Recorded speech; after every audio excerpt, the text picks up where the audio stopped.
துப்பாக்கியால் சுட்டு பிடிக்கப்பட்ட ரவுடி பாம் சரவணனுக்கு வரும் 30ஆம் தேதி வரை நீதிமன்ற காவல் விதித்து தற்போது உத்தரவு பிறப்பிக்கப்பட்டிருக்கிறது. அண்மை தகவலாக நாம் பார்த்துக் கொண்டிருக்கிறோம்.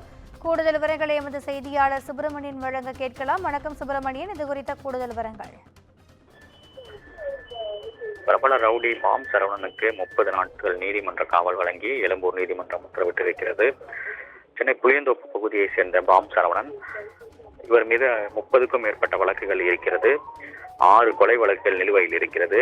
இவர் தேடப்படும் குற்றவாளியாக போலீசார் தேடி வந்தார்கள். அது மட்டுமல்லாமல் நீதிமன்றத்தில் வழக்கு விசாரணைக்கு முறையாக ஆஜராகவில்லை. இந்த நிலையில் ஆந்திரா மாநிலத்தில் வைத்து அவரை பிடித்து சென்னை கொண்டு வந்தபோது MKM நகர் காவல் நிலையம் அருகே தப்பிச் சென்றார். இதைத் தொடர்ந்து போலீசார் காலில் சுட்டு அவரை பிடித்தார்கள்.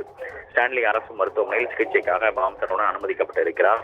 அவரை நீதிமன்ற காவலுக்கு உட்படுத்துவதற்காக வீடியோ கான்பரன்ஸ் மூலம் போலீசார் அவரை ஆஜர்படுத்தினர். இதையடுத்து எழும்பூர் 10வது நீதிமன்றம் வருகிற 30ஆம் தேதி வரை நீதிமன்ற காவலில் சிறையில் அடைக்க உத்தரவிட்டிருக்கிறார்.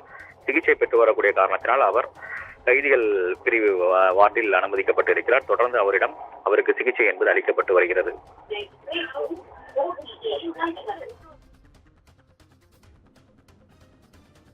கூடுதல் விவரங்களுக்கு நன்றி சுப்பிரமணியன்.